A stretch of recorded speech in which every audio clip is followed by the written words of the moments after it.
I know it's a very warm day. It's going to be a cruncher again, like yesterday, unfortunately. Unfortunately, I like the summer months better than the winter months, but these are the dog days of summer.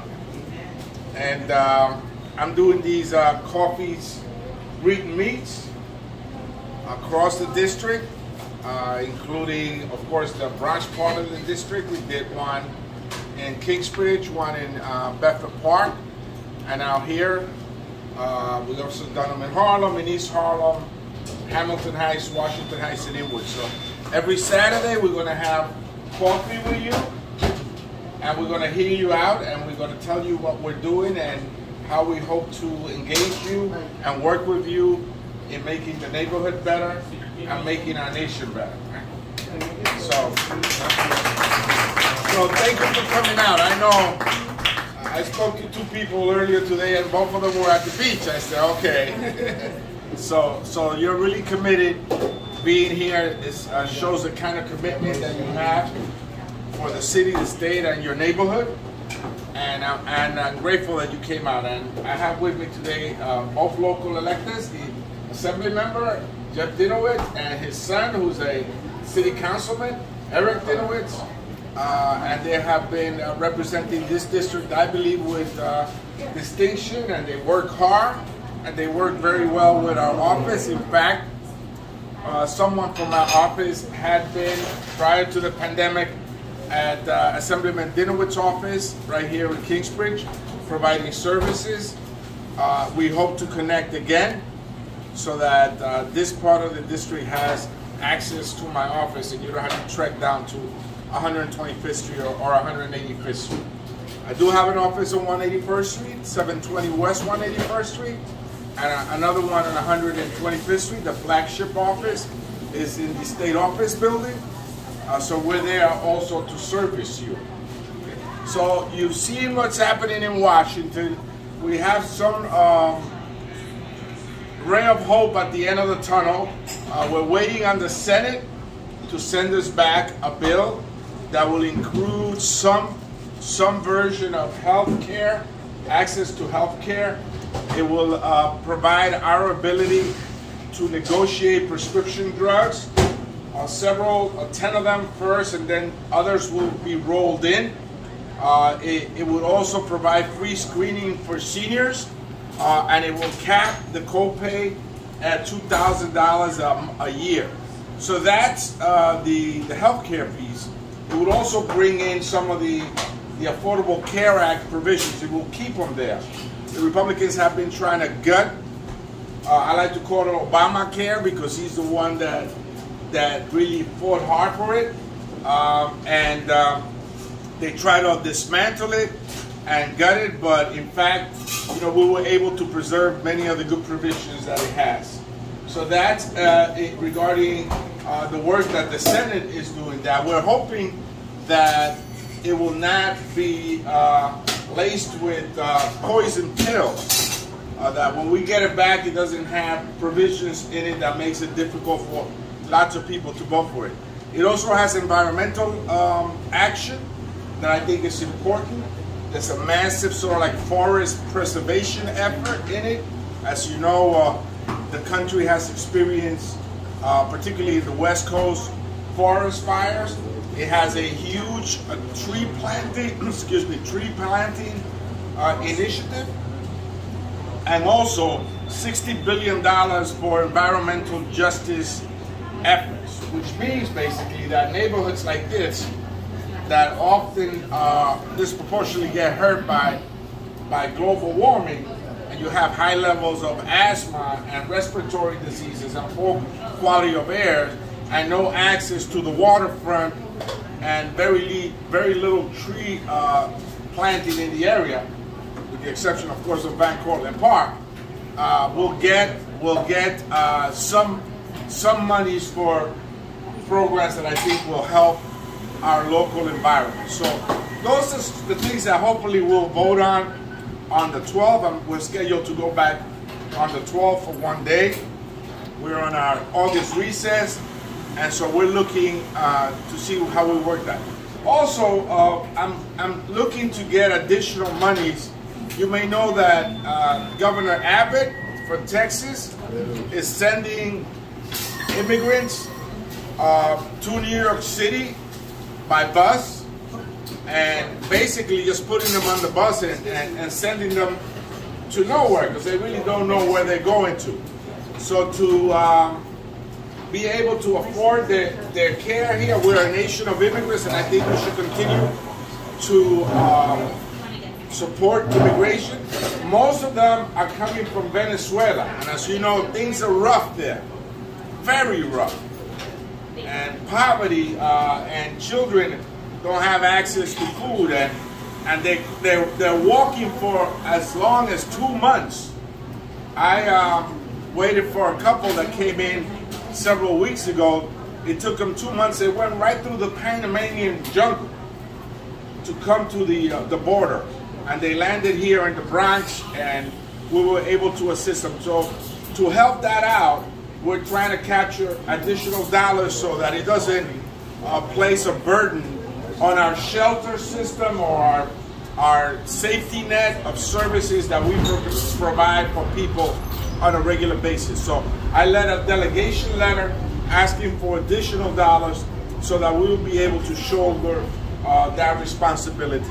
And so I'll be fighting for that when we get back on Tuesday. Some of the local initiatives that I funded, let me just go through them, are, for example, in Lehman College, right? We have the Bronx Recovery Corps, which is for 25 students to get paid part-time work, and they will assist local businesses in the Bronx post-pandemic. The Charles B. Rangel Infrastructure Institute, which is in City College but will service the entire district, will train young people in transportation and infrastructure jobs, particularly for those jobs that will be provided by the 2nd Avenue subway and hopefully by the new development in the Kingsbridge Armory. So we want young people to be trained to be able to get prevailing wage jobs that are offered in many of these projects, like the 2nd Avenue subway. That's a $7 billion project for 3 train stops going from 96th Street to 125th Street, but also connecting to Metro North. So folks that take Metro North in the Northwest Bronx will be able to access the 2nd Avenue subway on 125th Street now. And that's a project that should provide hundreds of jobs for local young people. The Kingsbridge project, Kingsbridge Armory project, the city is moving forward with it. They recently selected an organization that will help organize the community around it, and an engineering firm to do an assessment of the condition of the building, which is a huge building. As you may know, you can fit 3 football fields in it, and it goes 7 flights down. So there's plenty of space there for a major project. I believe that that project could be a signature project for the city and one that we can showcase to the rest of the country as to what we can do after the pandemic. In addition to that, Montefiore is getting $3 million to do telehealth, a telehealth system, and also to work with the local public schools. Some of the others, Lehman College got some additional monies. Again, this past year, we got also funding for the Burnside Business Improvement District in the Bronx, over $1 million there. And I'm working also with the Bronx Foundation, a group of young people that are providing access to the internet, 5G.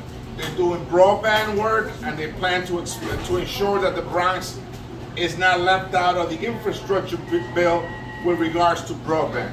So those are some of the things that I funded, but really most importantly, I'm here to hear you. But before we do that, let's hear from our assembly member and our council member, and then we'll take any questions, complaints. All the complaints go to Jeff Dinowitz. All the good stuff comes to me, and the young council member. But first, let's listen to our assembly member and then our council member. Hello, everybody. So he's right, all the complaints do go to me, but that's okay, because that's what I do. First, I just want to thank the community. I was recently renominated by the voters of this district by a huge margin, and I much appreciate it. So I'll be around for a while. I also want to say thank you to our congressman in particular. You know, we met, believe it or not, about 25 years ago. He first took office as an assembly member on January 1st, 97. He was elected in 96. I didn't have a scratch in my face back then. Look at me now.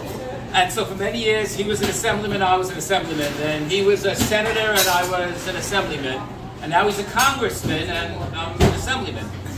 But I'm glad he's one of my congressmen, because he does an amazing job. And why do I say that? Because he pays attention to all the problems in all of the neighborhoods in his district. And being in the Bronx portion of the district, I particularly am appreciative of that, because I don't like when the Bronx gets ignored. And with Congressman Espaillat, the Bronx does not get ignored. And this community, Kingsbridge, which is where my office is and where I've lived for much of my life, has a lot of needs right now. And I know that working together with the congressman, with the councilman, with different agencies, we're trying to get good things done for our community. So I'll stop at that, because I know you want to bring up issues, and I know we have to hear from the councilman. But again, I thank you, and I appreciate your being here today, but being here always. And he's one of the leaders in Congress on all these issues that we care about, and he voted for the last infrastructure bill. So thank you for that. That's right. Thank you. Before we hear from our council member, I want to thank Jeffrey Garcia. Jeffrey is the owner of this establishment. And of course, his lovely wife, who's doing all the work, and this guy is yapping away. And so, thank you, and I encourage all of you to come to this business. Jeffrey has done well for us by putting in a first-class coffee shop, they call it, boutique. Coffee and wine. Coffee and wine, okay. There you are. So we wake you up and then we put you to sleep. That's a good idea. So thank you, Jeffrey. Thank you for allowing us to come in today. Now let's hear from you. We want to hear your... Oh, I'm sorry. It's okay. Council member. Oh, you want to hear from me? Yeah. All right, cool. Well, hello, good morning, everyone. I'm Eric Dinowitz. Good morning, the local councilman. First, I also want to thank Jeff and his lovely wife, who, you all noticed the wife got more applause, right? You know, first, I want to thank Congressman Espaillat. As a congressman, you know, he's doing a lot of work, and I see on Twitter and Instagram and television, I think a lot of people think that their job is about social media, and they think that their Congress members think that their job is about getting on TV, but Congressman Espaillat knows that the job is about you. And that's why he's hosting all of these get-togethers to hear from you and to keep engaging with you and to make sure he's hearing what you're doing and that you know what he's doing. And that's what I'm so appreciative of. And I think that's some of the values that we share. And I'm so grateful to have him as my overlapping congressman. And when I was listening to some of the funding he's getting for this district, it reminds me of some of the complaints I'm hearing. My office does also get complaints, believe it or not. And I think about planting trees, getting money for trees. You know, one of the struggles we face in the city is getting enough money for the Parks Department. And right around the corner on Bailey Avenue, there have been tree stumps there, giant tree stumps there for years. The Parks Department says there's a years-long waiting list to pull these tree stumps up, and it's because of money. And so that Congressman Espaillat is working for these millions and billions of dollars for environmental justice areas like this really speaks to the need of our local community. And our area is some of the hottest. If you look at heat indices on the city's website, we are some of the hottest areas in New York City, and that is because, in part, of environmental justice issues, lack of trees, things that your congressman, our congressman, is working hard in Washington for. You know, we speak about the homelessness crisis here in the city, and he is working to make sure that crisis is averted to the extent possible, that our immigrants are treated with dignity, and that we in the community work with our unhoused population together. But a lot of that does come from the funding, so I am so appreciative. As the city representative, a lot of the implementation of the dollars fall on us, it falls on the state, and we couldn't do any of the work if we didn't have federal dollars coming in. So I want to thank the Congressman again, and thank all of you for coming and for being engaged community members. Thank you. That just brings me an idea. I mean, early during the Bloomberg administration, there was a big effort to plant trees, and we were able to sort of like build a roadmap. And in my old district, which was started in Inwood, as to where we should start this tree planting effort, and we had an actual map. And I think it's important now that we do that effort for here in the Bronx. So I'll ask you to join us as volunteers in putting together like a task force where we can actually go, and I'll join you of course, go block by block and develop a roadmap as to where we need trees planted, and to get an actual count of what they are right now. You also have, if you go to my page, my web page, you have an interactive map there where you can report anything that has to do with transportation and infrastructure and the environment. So if you have a sewage problem in the corner, if you have a pothole, if you think that you have, your street should be planted with trees, please go into our web page and report it, and then my team will follow up with you to see how we can get that done. So we have over 200 projects already that have been submitted by the constituents in the district. Everything from like East Side access on the Harlem River Drive. We're working also on the Bronx part, which is really disconnected from the waterfront, to a very simple sort of like subway problem that you may have, or for example an elevator ask for a subway, which is very important for people on a wheelchair that can't get down there, right? And so anything that you feel that is necessary, you can go to our page and interact with that map, and my team will then call you back and we'll try to work together with you. But besides that, I think it's important that we all go out together and determine where these trees need to be planted. And if the funding means nothing if we don't bring it to the district, right? It's just a nice statement. So the funding is important if it comes to the district. And I'm very detail oriented. I want to make sure that every time we pass something, that we get some benefit in the district, across the district. And I try to represent it equitably, where the Bronx is not less important than Harlem, and Harlem is not more important than Washington Heights, and Washington Heights is not more important than East Harlem, so that everybody gets the same kind of service and the same kind of resources, funding. The funding that we do is balanced, equitable. The Bronx gets their fair chunk, East Harlem gets their fair chunk, Washington Heights and Harlem get their fair chunk of money. And so we try to do it that way. But now, let's hear from you.